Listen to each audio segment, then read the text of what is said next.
Generative AI is finding its way into the tools and processes that power creative work. Exciting? Terrifying? Yeah, maybe a little bit of both. Adobe has been not only shipping impressive generative AI tools and features, but thinking about the implications this new technology could have on creative careers. Adobe invited us to their offices in San Francisco for a live conversation and recording with a panel of leaders including Rachana Rele, Samantha Warren, Danielle Morimoto, and Laura Herman, who all shared how they and their teams are building and training AI models ethically while bringing innovation to the creative process.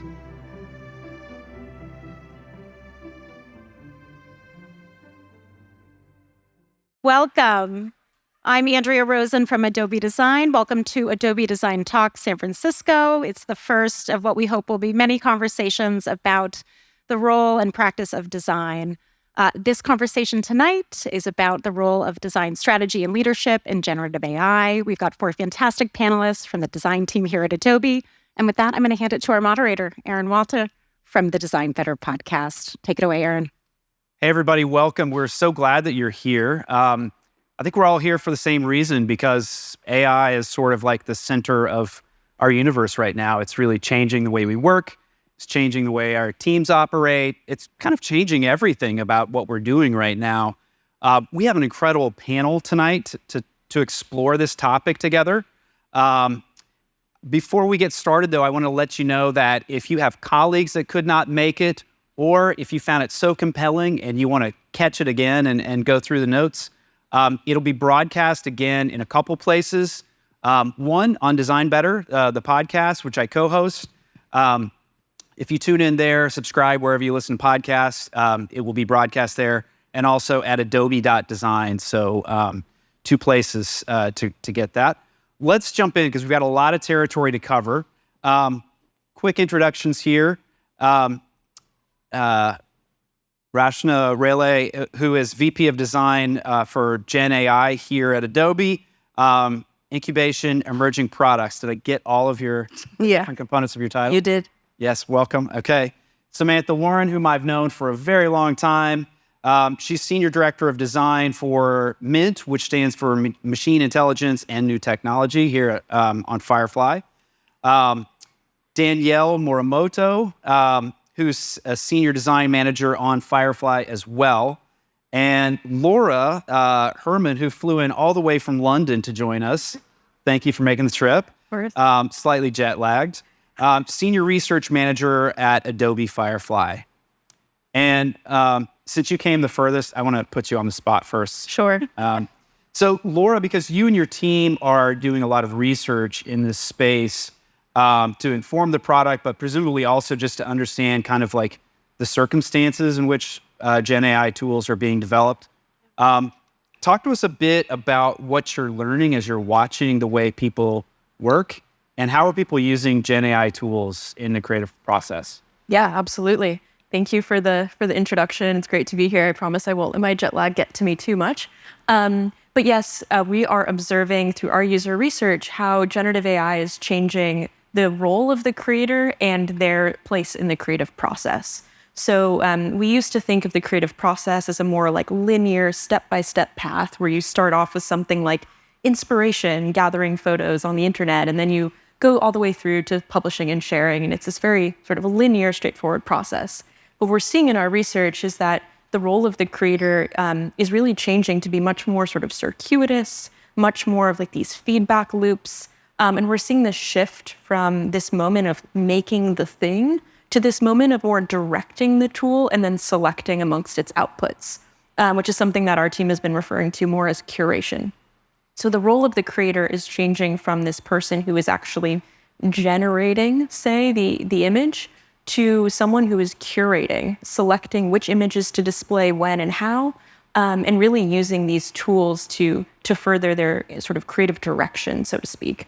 So we're seeing a lot of shifts in sort of creative roles and creative process, but we're not seeing a sort of overall change in the people who are creative. It's more the roles that they're espousing in that creative process, which has been really interesting to observe. Yeah.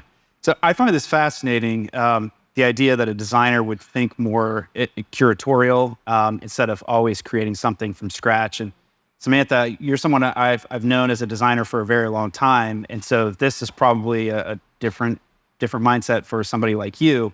How do you think about that change of thinking in terms of curation and how that fits into a workflow? Yeah, I mean, I think when it comes down to being a designer, there's so many different aspects of being a designer. There's the act of actually the craft, but then there's the taste and actually understanding and being able to like read the room or the societal room, in this situation, and being able to understand what contextually makes the most sense there, given all of these very, very complex inputs. And so taste really is kind of that, I think, defining area where curation then becomes one of our strengths in this world of Gen AI. And I think back to my role as a designer, where I would, be mood boarding or making style tiles, putting things together to come up with a direction for a client. And it really is, I think, a world where we're going to start to see this convergence of not just curation, but creation. And they're going to start to come together in a world where this happens. I actually personally think it's very exciting because you start to realize that there are all these steps that we as creatives do that are just a part of a process to get to an end, but we might be able to actually truncate that and like save a ton of time and get to areas where you can show a client more options than you had before, or just be able to maybe come up with more serendipitous options. And so for me, I see it as kind of a little bit of a leveling up actually as being a designer, this ability to be able to have breadth as being a real advantage in creativity and really pushing the boundaries of things that you may not have thought of or brought to the table before. It's definitely a different mindset, but it's not that different. It's a bit of an evolution actually of where we are today. Yeah. Can I add? So that really, I feel like it is interesting because we talk a bit about, when we talk about the creative process, it's not always that like I'm going big and then I'm just going to narrow in on one thing and that's it and now I'm done, right? We kind of refer to it as like divergent thinking, convergent thinking. And as you're going through the creative process, you're constantly kind of going big and then going small, but it might spawn something else. And then you kind of go big again and then you narrow in. So there's kind of this fluidity to that process. And I think that's also something that maintains in this world of generative AI, that you're continuing to see that process. And it's just a different way of like, one of those moments maybe shortened with this efficiency that you're using these generative AI tools, whereas there's still moments where you're going to have to go big versus kind of come back more narrow. I think this is a super important point because for, I'd say the past 10-ish years, as our tools have gotten better, especially in software design, people go to precision very quickly. Yeah. And when they go to precision, then their scope of the solutions that they explore, it narrows, and they don't receive the criticism and the debate quite as well because they're so invested in that thing. And so Gen AI is a big change in that respect, that we have less invested to get to high fidelity quickly. Rachana, let's talk a little bit about Adobe's approach to supporting creatives in AI. So there's the exciting kind of like great stuff that's happening here, but there's also like, how do we protect the interests of creative people? Mm-hmm. I want to talk more in a minute about bringing more people into the creative process, but how do we also think about the interests and the needs of designers, photographers, all the creative people out there? Yeah. And what's Adobe's approach to that? Yeah, maybe taking a step back and thinking through the approach. It's always going to be threefold. First, ethical. Our approach will be incredibly ethical, and I'll speak to a few points what we are doing with respect to ethical AI. Second is over-rotating on usefulness. You'll see a lot of AI solutions out there. They're there as experiments and playgrounds. Are they useful? Yeah. So we will err on the side of usefulness and integration within users' workflows, creative workflows, marketers' workflows, knowledge workers' workflows. And third, we will think about augmentation of creativity and productivity. We have, broad set of tools, not just for creatives, but also for marketers, and of course our PDF serves 1/6 of the planet. So we will approach with those three principles and in mind. Now, specifically, what we are doing for creatives, and this is why I think many of us love Adobe and stay at Adobe. First is the data that we use in training the AI model. Ethical AI starts there. We don't scrape data off of people's work, off of the internet. We actually pay people on Adobe Stock, right? We pay these curators and that serve the data that goes into the model. That's one layer of ethical design and ethical AI. The second layer is, I'm not sure if you all have heard of this thing called Content Authenticity Initiative. What it is, it's about creating trust and injecting metadata to prove the provenance of digital assets. And actually, it actually started with a design provocation within our design team, right? And that speaks to a little bit about design's new role in developing AI.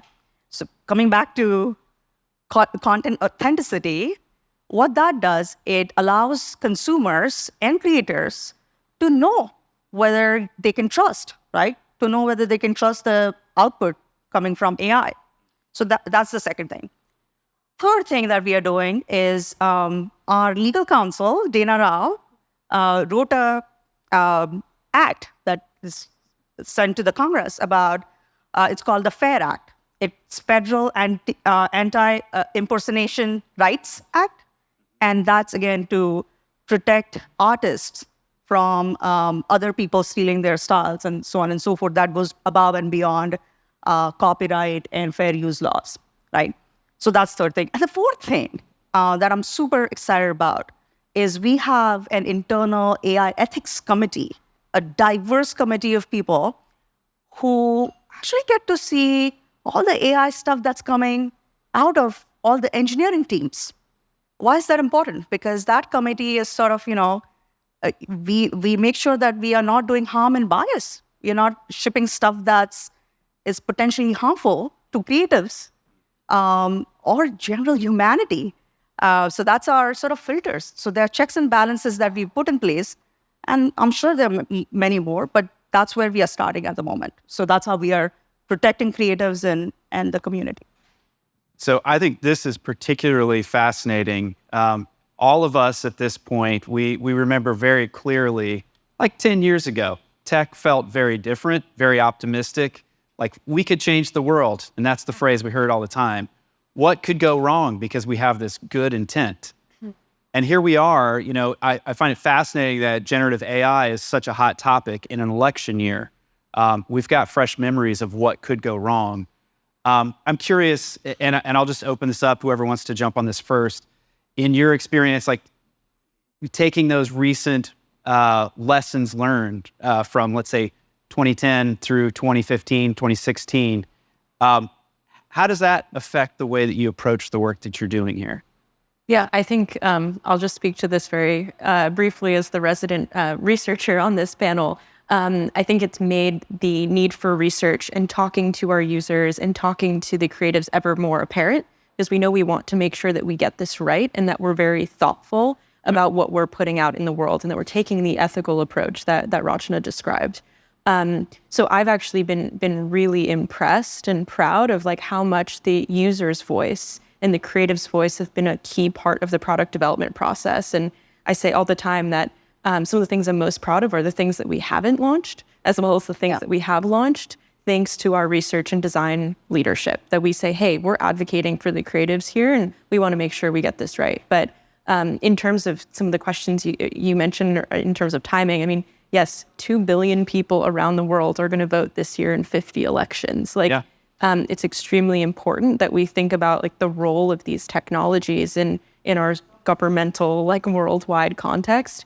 And that's where I think the Content Authenticity Initiative is just really integral, because if we can help people prove what's real, which is all what provenance and CAI is all about, then there's going to be a lot more trust, both in the public and amongst creatives, to make sure that people are getting the right credit where credit is due, and they're also not trusting the wrong things to trust. So I've been very impressed with how much our users and the sort of community's voice has been a part of this process, possibly in comparison to previous generations of technology development, where it was just like, get things out as quickly as possible. It's like, let's think very carefully and critically about how this aligns with users' needs and where we're supporting them wherever we can. Well, I think the pieces that Rachana mentioned are like around accountability, responsibility, and transparency, which are kind of those buckets of what we think about. And I feel like as designers, we're talking about design leadership here. It's not just about, as traditional designers are thinking about pixel pushing, as we talk about, right? It's about influencing all of these areas about this as well as we think about generative AI. And so I think being like customer centric and thinking about the user, advocating for the user, talking to customers, talking to people is a huge part of that in influencing, and being, at the table to have these conversations, which are really important conversations. As Laura said, I think it's like really interested, like hearing what doesn't go out the door is actually really important as well. And really critical. I think some of the biggest wins we've probably felt ourselves, like on things we've worked on. For me, it's a kind of a personal situation, because before I worked at Adobe, I worked at a social media company that I will not mention here, but one that I'm sure many of you are familiar with. And when I worked there, it was the height of this kind of, it was kind of all the rage, right? Like social media was going to change the world. We were going to give everybody a voice. We were going to be the town square and democratize all of this amazing stuff. And you look at where, we ended up now, and people are like, I think back to it and I think, people were like, what could go wrong? Well, we did know that things could go wrong, but a lot of the people who thought these things and could see it were the designers, and we didn't necessarily really take the opportunities we could have and should have at that time because of just the trajectory of design in as a leadership role within an organization. And so for me personally, looking back and seeing the parallels between kind of the hype and excitement around AI versus, what social media was, I personally find this is the critical moment. We saw what happened there. Yeah. People did not speak up. People did not take up the role that they should have taken. And now we know where we are with social media and what kind of impact it has made on society and elections and stuff. And now we have a very similar kind of technological fervor. As designers, I feel like this is an opportunity for us. We do have the superpowers to be able to visualize what the future might look like.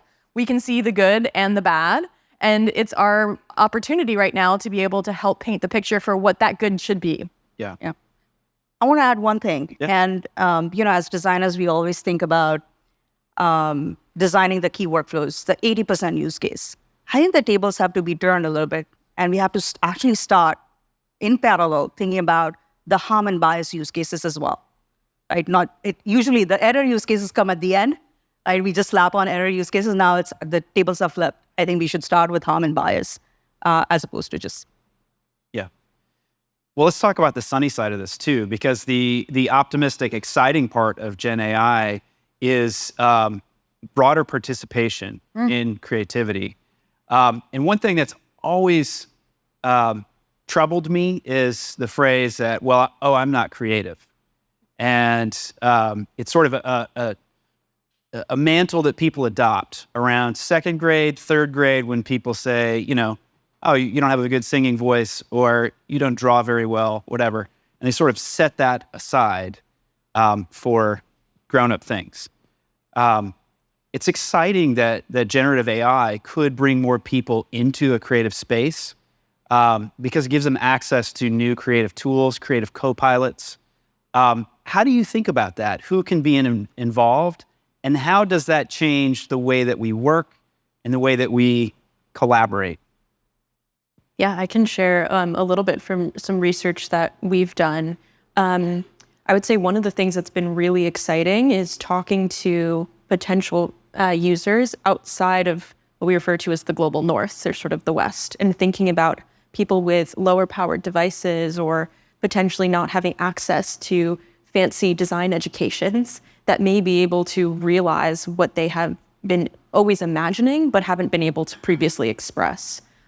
So we've been doing a lot of like work and thinking about how we can make sure that these tools are built inclusively for the broadest possible audience from the ground up. So we talk about this as both raising the ceiling for our pro designers, but also lowering the floor for a broader population. So that goes to the sort of democratizing point. Now, in terms of what you were mentioning about being in second grade and giving up on your dreams of maybe becoming an artist, I've had the chance to collaborate with an AI artist named Memo Atkin. And for any of you who haven't seen his work, I definitely recommend checking it out. Really amazing AI artist. And he has a really interesting way of framing this debate, which is he talks about the moment of actually producing the image as long division. And what he says is long division is something that we're all taught in school, right? Like technically, I think we all should know how to do long division. I personally have long forgot it because whenever I need to actually do long division, I'll reach for my calculator, I'll reach for my device. And so he talks about a parallel where when you actually need to generate the thing from scratch, you might reach for your device to do that. So drawing and painting and skills like that might be things that you're taught in school that you learn when you're young. But when you need to do it in a professional setting, you can reach for your device. But he's very clear that this sort of skill replacement then puts more power in that curation and that creative direction. And it's all about the ideas that you come up with, which many of us start to inhibit as we grow older, right? We say, oh, I don't have any creative ideas. So it's much more, I think, about nurturing those creative ideas than it is about learning the technical skills of actually creating the thing from scratch. So that's his point of view. I think it's an interesting one, something I've heard from other artists as well, though some, of course, don't agree. So there's still a lot of things to learn in that space, but I think there's a lot of room for opportunity as well. Maybe we could talk about how specific roles change and kind of open up with AI tools. Danielle, could you talk to us a little bit about UI design and what are the possibilities? How does UI design change with generative AI? I mean, I think it actually ties really closely to what like Laura was just speaking about, because I think you think about just a prompt bar in general and even the accessibility that brings for people to be able to engage with that. Like we all know how to type into a bar and just be able to type something in and to be able to click a button and just allow so many more people to be able to engage with something versus we kind of talk about other products that we have at Adobe, like Photoshop and Illustrator as like more of our legacy products, which has a lot of UI. And when you open it up, we've heard from customers sometimes, right? It can be really intimidating the first moment you open it up of like, what do I do? How do I know exactly which tool to use or which drop down? But you see a prompt bar, you know, to type something in and click a button. And so there's sort of this accessibility with that. And I think that there's an interesting paradigm that we're finding right now as designers designing for generative AI, which is like, what are some of these new ways and modalities that people can engage with our tools? And we're actually figuring out and trying to understand like what are all of the ways that those things can come together and still keep something really simplistic, but still allow so much creative control. And that's going to be the challenge, which is like, how do you make something that's really simple and intuitive that people can have, that's accessible, but there's all that control that people want, and how do you balance that? Has been something that I think our designers have really been kind of grappling with and still looking to kind of navigate through. Yeah. How about researchers? I mean, there's so many ways that generative AI can be used in the research process. Are you and your team using it in interesting ways? Yeah, it's an interesting question. I think I would say something maybe controversial, which is I don't think that generative AI changes the actual research process, because when we're thinking about user research, it's all about humans, right? Like it's all about talking and connecting with fellow humans. So I don't think generative AI changes that core sort of functionality of research. Of course, there's lots of ways where we can use generative AI to help transcribe the interview transcripts quicker or help like organize notes and things like that. But the core functionality of research, I think, stays the same, and it's two humans or maybe a couple different humans connecting together. And like I was saying earlier, I think it just makes the case for research to be even more important because, as Rachana was mentioning, it's all about understanding humans' workflows and where this technology can fit into it. But you need two humans to get to that what that workflow is, to then design the generative AI that fits into that workflow. Yeah. So maybe someone needs to do user research on me about where generative AI can fit into my workflow, but no one's done it yet. So yeah. Well, honestly, for the designer, like it's interesting because there's things that change and there's some things that aren't going to change. And I feel like we're talking to this illustrator, Jose, who has a lot of client work and he has like his own business that he does freelancing. And he said one interesting thing that happened as generative AI was kind of becoming more prevalent was that his clients were now coming to him with generated images to kind of start and be like, this is kind of what I want, like this is the idea. But they still needed to come to him to make that come to life, right? So there was still that need. And I think that as creatives, like that skill set of storytelling and curation and taste are all still things that you still need to be able to have and are still like really powerful skill sets, even if generative AI is maybe changing ways that other people can now express themselves and communicate with you. This is super interesting. You mentioned the word taste. We can all participate in the creative process with generative AI, but at a certain point, we do want a pro. What are the characteristics of a pro creative that are important for people to remember in a new world where everyone has generative AI? Why would you go to the pro over the prompt? Yeah, I mean, I think we've been using the word human a lot. I mean, it's the innately human characteristics that designers bring to the process. And so obviously taste is a big piece of it, but I think storytelling and context and understanding, being able to read the room and understanding the vibe. I mean, these are all these, Kevin Roos has a book called Future Proof, and he talks about how humans can avoid automation. And in it, he talks about jobs that are scarce, jobs that are surprising, and jobs that are social. And you can take all three of those areas and apply them to the world of design to start to understand what a pro-level designer would be bringing to the table. It really is kind of what we define as being leadership qualities, honestly. And that's part of why this conversation is so important, because in the future, AI really will be kind of transforming our role as designers into being leaders in every conversation and every engagement that we have by bringing these more human characteristics to the table in order to define what it is that a client or someone is looking for in the process or a product that you're building. I mean, I think that's really what we're talking about when we're talking about a pro designer in the future. It's a leader, and a leader who has all these human characteristics that really AI won't be able to replace ever. Yeah. There's another way to look at what generative AI does for the creative workflow. So if you're a designer, you're an illustrator, you're a photographer, you've got those professional level skills, but maybe you don't shoot video well or manage audio well. There's the potential for it to fill skills gaps. Rachana, how do you think about that in the suite of Adobe products and how this all fits together? Yeah, I do think that it will enable us to be mixed media designers, in fact, right? Like many of us, our skill sets are different areas, illustration, storytelling, photography, what have you. But this kind of, as Laura said, raise the ceiling and lower the floor. I think it will lower the floor for many other creative skills, and in some ways will become self-sufficient, actually. So I'm really excited about that. Is the number of skills, number of things you can touch because of that. So you get continuity of vision across media. Yeah, exactly. Can we talk a little bit about grunt work? Because they're like any type of job you have, there's some grunt work, some stuff you don't like to do. And then there's the fun stuff that you like to put your headphones on, get a nice cup of coffee, and dig in.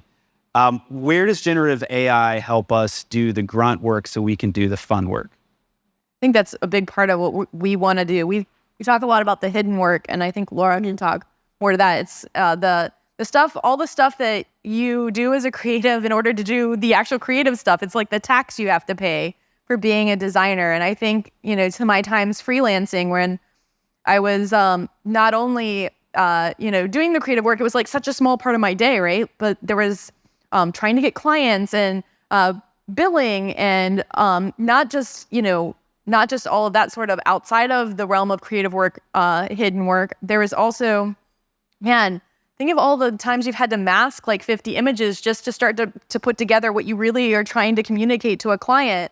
Or there's so much stuff that AI can help us to do.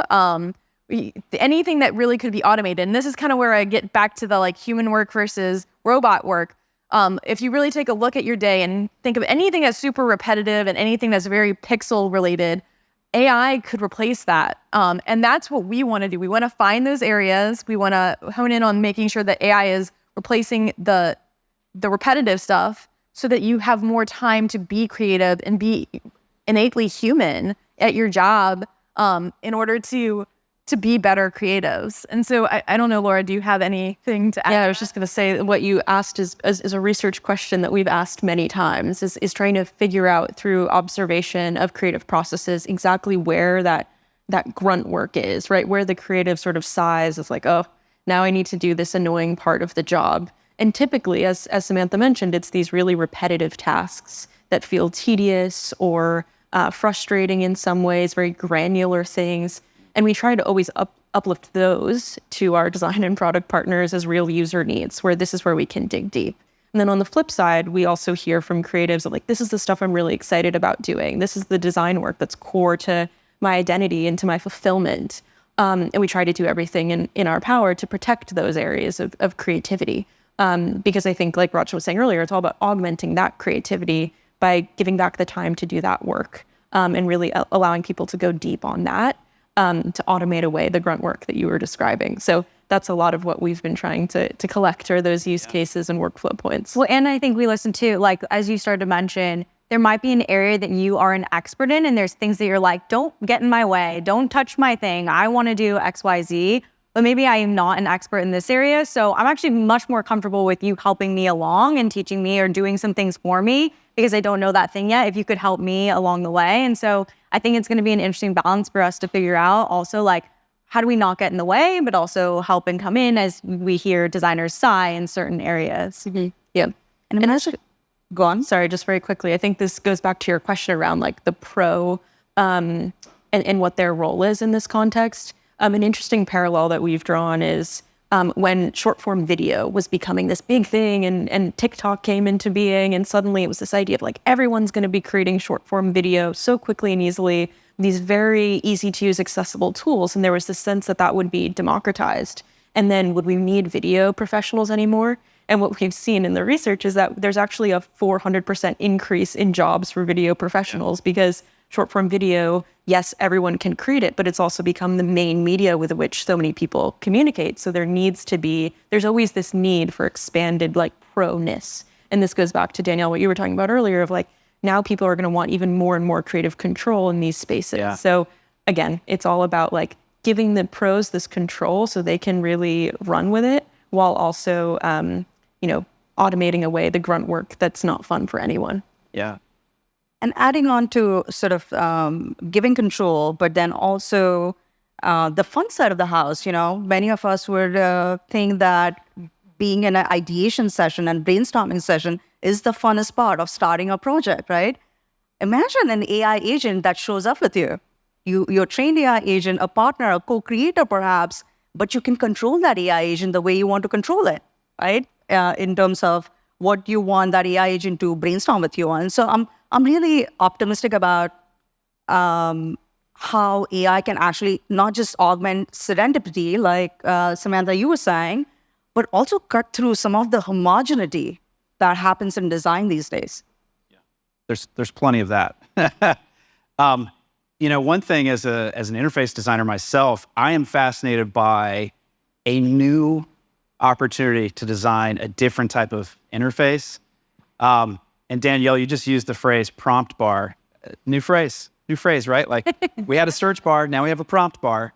And it seems to me that we've gone from DOS to GUIs, back to DOS, and now maybe we're going, like, we've got to figure out the next part of that interaction design there, because what's great about a terminal is that it's eminently powerful.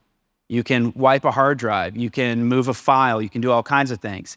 If you know what words to type in, there's no recognition. It's all recall. And so far, all generative AI interfaces have been about recall, which is why there's so much talk about prompt engineering, which is like, how can I talk to this thing so it will understand, like that we can have a conversation.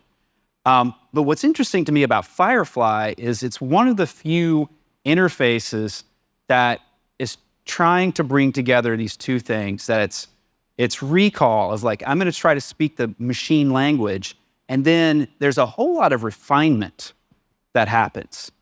Talk to us about how internally at Adobe, what are the conversations around how do we design the right interface to interact with our new pal, AI? Well, I think that jump that you're talking about from the like DOS kind of interface, I mean, when AI first came out, everybody was going on Discord and just typing in stuff. And there was this amazing opportunity. Like, we didn't know what we were creating, by the way, when we started this. We just wanted to make something. We knew that there was an opportunity. I mean, like, the trajectory of how we got to the fact that there was even a product that's branded is kind of mind-blowing, because we didn't know it was going to work. We just knew there was this really cool technology and that we might have something that would create awesome images, but we didn't necessarily know what the purpose was. It's definitely a little bit of alchemy here, where it was a bit of opportunity, technology, all of these things kind of came together at one time. And so really it was about, honestly, collaboration to get to where we are now. Designers got down in the weeds with the scientists and the engineers, and they started to ask questions about what's happening here? What's going on? What if we did this? What if we changed that? And they began to recognize patterns. And so one of the patterns they actually were able to pull out by working closely with the engineers was styles. So the concept of styles, which had not actually been defined as a specific type of UI interface before we got to the point where it was in the interface. And, you know, that's where the job of a designer actually kind of transformed. They weren't pushing pixels at all. They were pulling up spreadsheets and generating things with scientists on the back end and putting them together and identifying patterns and matching those patterns with like styles that they saw within like the history of art. It was really, really a very interesting process. And so we then kind of, you know, those patterns emerged and everything kind of came together. And once we brought it together in a prototype, it made sense. And so we kind of got to the next level of, okay, this is the interface that makes sense in this context. And I think the wonderful but also very daunting part of designing for AI is that it's kind of like a staircase. There's now the next level of how we define what where we're going to go with this and what the next set of UI components are to surface, you know, the level of control that we people want to have, and also that the technology can provide. And that's how people ask me all the time, like, how is designing for AI different? And that's probably the most defining difference, which is that you don't necessarily know what it is that the technology is doing until it does it. And so it's a chicken and egg kind of experimentation.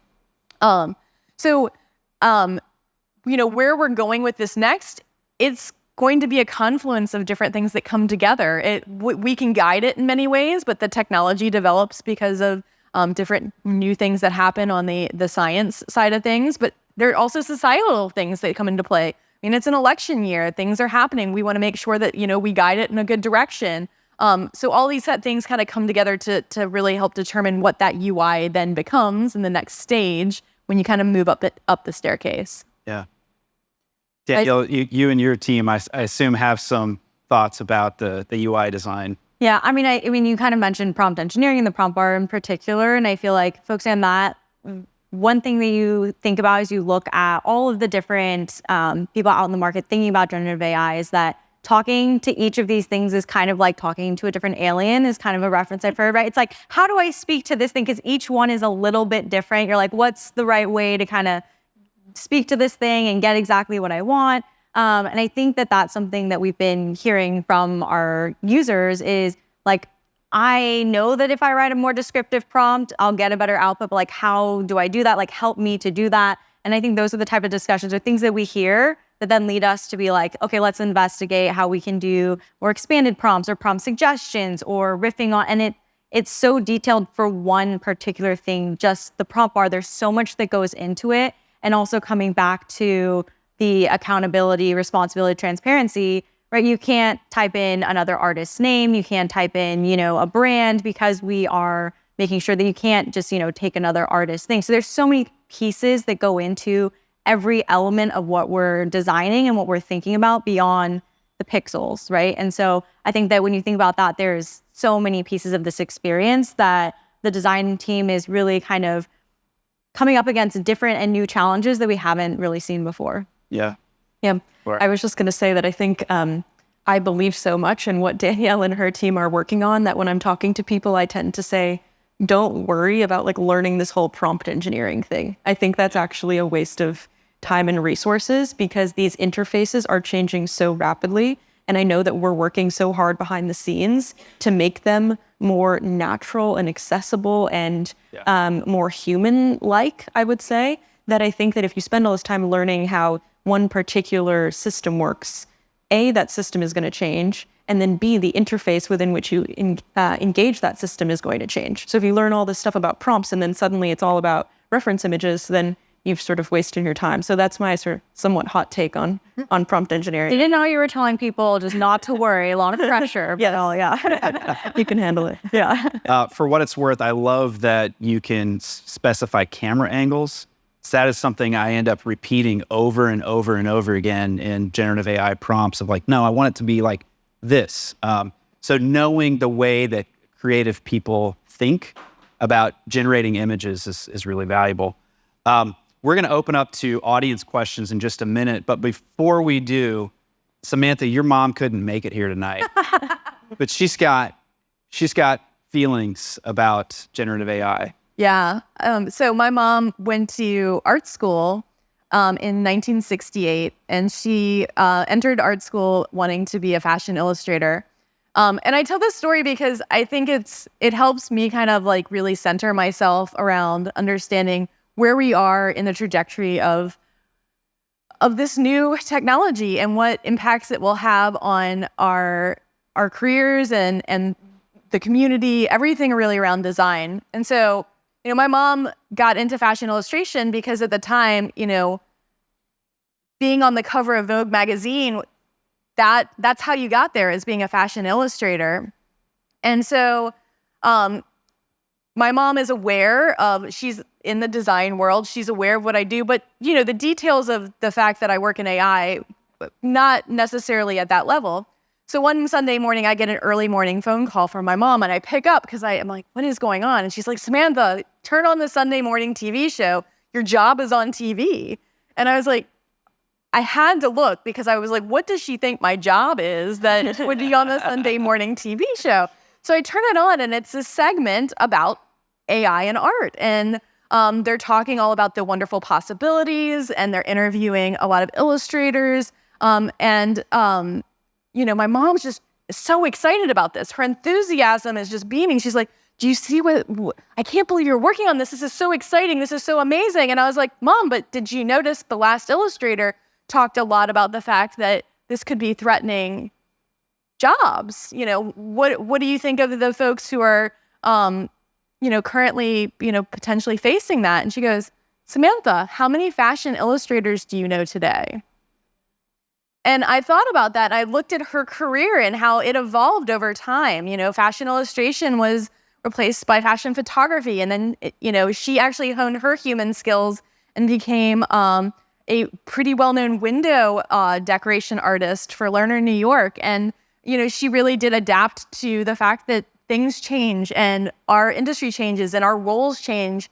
And design is going to change with this new technology, and everything will evolve. And it's really helped to kind of help me understand and center myself that this is a long trajectory, and we as an entire community of people will need to adapt and change over time, and just roll with it. I was delightfully surprised she took such an optimistic view, and she is the biggest fan of Adobe Firefly now. She loves just playing with it and using it, and if anything, she'll stop people and tell them you've got to try it, right? It's so much fun, and so that gives me a lot of just a lot of optimism about the potential for the future.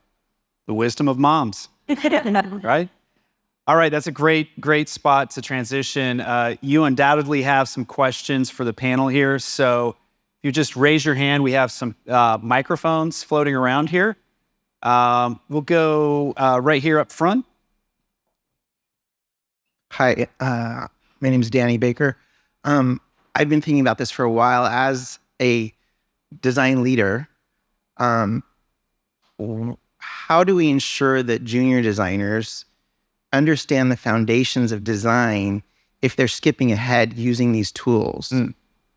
It's just like any assistive technology, right? I mean, anyone who uses any of the like writing assistive technology, I mean, you can start to see whether or not somebody actually understands the concept, right? I mean, there's foundational elements that go into the practice of design. And so I think that what will happen is we will be able to spot more and more people who cannot cut it, right? I mean, it's the raising the ceiling, lowering the floor, and there's going to be this world at which it's highly identifiable whether or not somebody actually understands what they're doing versus not understanding what they're doing. And that's kind of the taste aspect too. I mean, I think taste again is like a complex thing. Like, you know it when you see it, but it's also composition. It's also color theory. It's all of these things come together, right? And so I think that that's going to become more and more important. You'll be able to understand whether or not someone actually gets what they're doing and whether or not it's fitting the right level of taste or style or the foundational elements that it needs to like actually serve in the context that it's going out to. So, over time, I think that's just going to become something that surfaces more and more. I don't know if that's what you're looking for as an answer, but again, it's a part of that evolution, I think. Just to add on to that, recently had a conversation with designer Jonathan Adler, designs a lot of interiors and ceramics. And he makes so many historical references in his work. And when we refer to that word taste is about repetitive exposure to a field, so you have depth of knowledge. And Jonathan Adler said, a lot of the people who come in as interns to his business, they don't yet have that depth of knowledge. And so he spends a lot of time talking about design history to give them that reference point. They didn't have that at school. So whether or not we're using generative AI or we're drawing it out on paper, the problem is the same. I think it's what I hear from different folks. So, we'll go right back here. You had a question. Thanks, everyone, for a wonderful panel. I'm Steph Hetka. I know some of you. I used to work here. So one of my questions comes back to something Samantha mentioned earlier around some of the unique aspects of the design process when designing for generative AI, namely that we don't know what it is until the tech does it. And I was curious how, if at all, that changes the design process, such as the role of prototyping, sketching, all the things that we might traditionally associate with our design process. Yeah, I mean, I think there has to be some element of experimentation kind of built into the process, no matter what. And that's a lot of what we're trying to do in building our team, is making sure that there is room for experimentation, room for collaboration. I mean, the collaboration piece is so important. There's no way we could have arrived at some of the aspects of Firefly that we did without working so closely with the engineers and asking a lot of questions. And I mean, curiosity is a big piece of this. Like, there has to be like a beginner's mind, curiosity, collaboration, all built into not just the process, but the team culture too. And I think that's actually, culture is a weird thing to talk about when you're talking about design and design teams, but like it's a big part of what we actually spend a lot of time on is developing a team culture of collaboration. We talk, if you're Ted Lasso fans, I'm not into soccer, but we talk about total football because of Ted Lasso. And this idea that, everybody involved in the process kind of needs to understand a little bit of everything so that you can actually expand out and discover new things and maybe potentially make new plays that you would have never made because of the combination of people involved. One thing I would add is what's changing is the need to look under the hood and understand the models. So that you can ask the right questions. And I was just giving this, sharing the story of Aaron earlier on. We were developing AI assistant for PDFs for the Acrobat product, and we just couldn't figure out why it was responding in a certain way. And so our team sat down with our model engineers and tried to trial and error. If we say this, then what happens? If we say that, then what happens? And so finally, after a few trials and errors, we're like, we shouldn't have asked the model to say it in this way. The example that we gave for the LLM was kind of incorrect. So we wouldn't have known that if we didn't try like hundreds of variations. Yeah, and I guess I'd say there's no one way to get things done, especially at a large company, but just in any way, I feel like there's no one way to get things done. And so I think we're seeing that as long as we have all the right people and the minds on this thing and we open it up to create that space to kind of iterate and brainstorm together and kind of riff and be experts in their field and kind of jam on it together, we're seeing the results we want. But then it is a matter of different ways that might happen. Sometimes the technology influences and sparks something that then we're like, let's jam on that further. Let's build a prototype off of it, work together with the research team to kind of influence some of that. Or it might be that we hear something from a user and we start from that angle and we start influencing what we want research to start to dig into and start to create technology around. So there's many different ways that it takes shape. And another question right over here, and we'll head to the back to it. Hi there. My name is Jaime. And given the fact that it's an environment that's constantly changing and that prompt engineering, it's arguably not the best way to spend our time, what would be a good way to spend our time?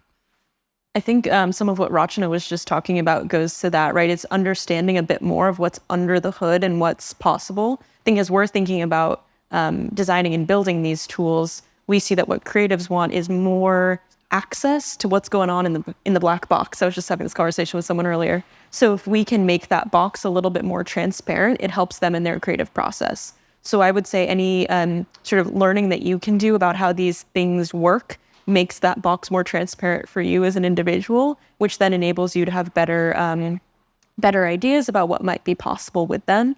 Of course, as a researcher, I would say one of the best ways to spend your time is talking to the people using these tools and understanding. So I've had some fascinating conversations with lead users or people really pushing the boundaries with these tools and getting a sense of what might be possible based on their workflows and some of the unique ways that they're toying with this.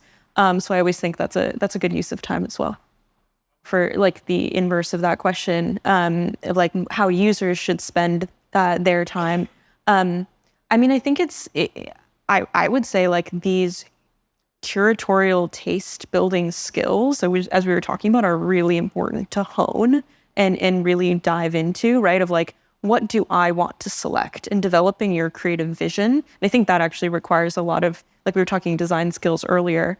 So I would be focusing more on that of what is your unique vision that you can offer through your own sort of curatorial workflows. Something that I also would suggest to creatives thinking about using these tools is to really take a step back and think about their creative process and where they do or do not want to use generative AI. So we were talking earlier about the grunt work and the sort of repetitive tasks, taking a moment to identify where are the things that I'm annoyed about that I don't want to do, and finding the solutions to help you with those, while also thinking very critically about what do I want to make sure I never use AI on, and being very crystal clear on that with yourself, so that you can feel confident then engaging with these AI tools going forward, because you have a clear framework for doing that within your practice.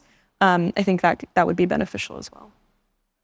We're going to take another question back here. I see a hand way in the back. I'm trying to disperse the questions evenly here.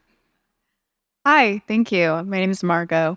I've heard rumors in the news that some AI companies like ChatGPT are working on tests to detect AI-generated images or embedding AI-generated images with code or metadata that marks it as AI. I'm curious what your opinions or predictions are on these kinds of tools that help users themselves differentiate between AI-generated images. I have some thoughts on this, or Rachana. This goes back to the content authenticity initiative. I think it's incredibly, and by the way, OpenAI just joined the coalition, which, we have, I believe, Google, we have several camera manufacturers, other online platforms.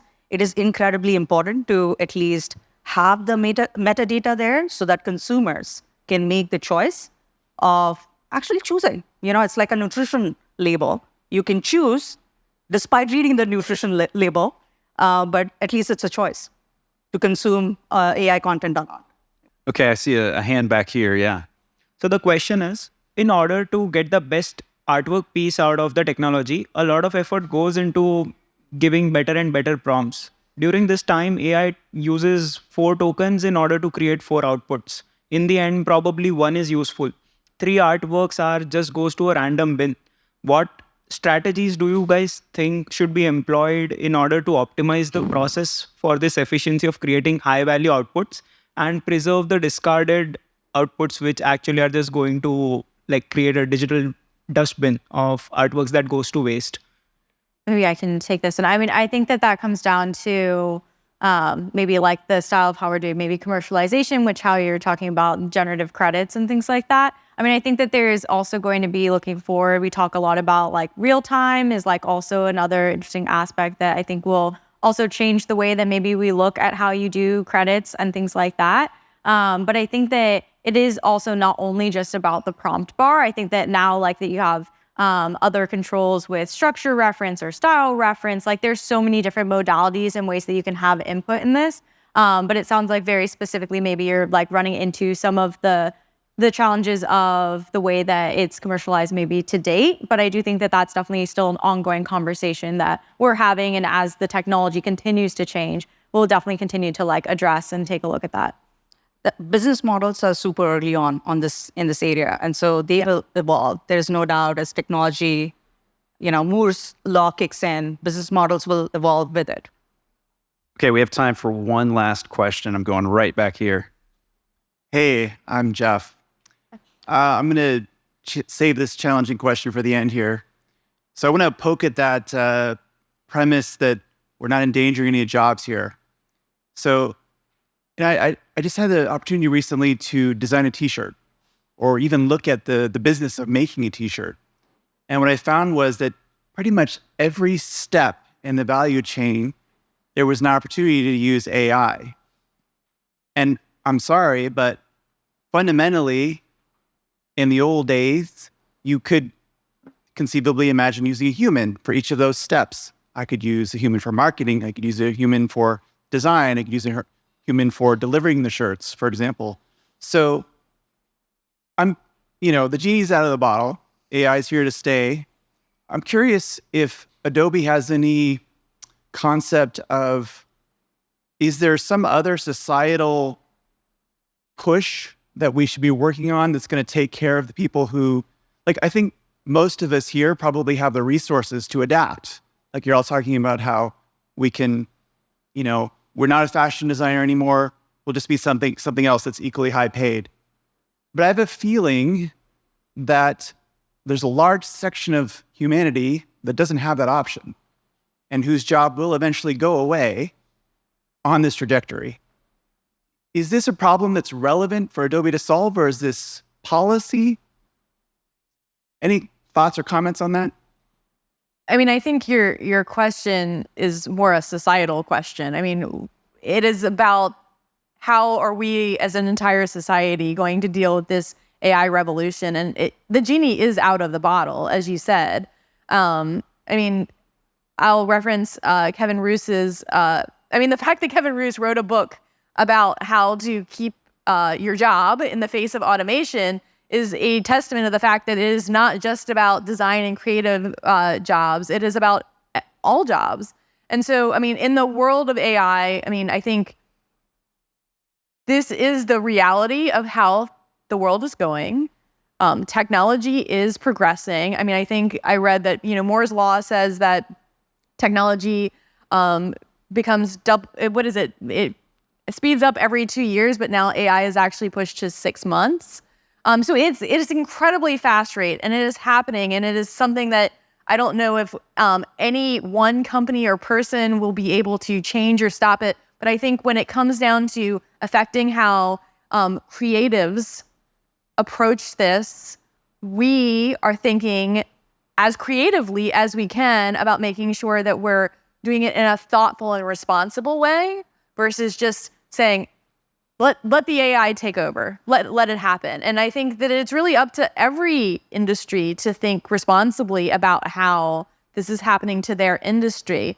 And so I don't know if anyone here is saying like that, AI is not going to take jobs. I mean, I think the reality is that at a societal level, that this is something we are looking at a large scale, and that every industry needs to try and take as a responsible approach as they can to being as thoughtful as possible in what impacts it makes.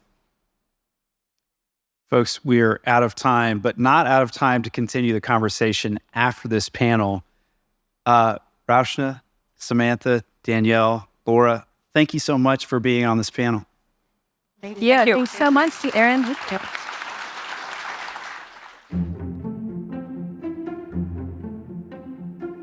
This episode was produced by Eli Woolery and me, Aaron Walter, with engineering and production support from Brian Paik of Pacific Audio. If you found this episode useful, we hope that you'll leave us a review on Apple Podcasts, Spotify, or wherever you listen to finer shows. Or simply drop a link to the show in your team's Slack channel, designbetterpodcast.com. It'll really help others discover the show. Until next time.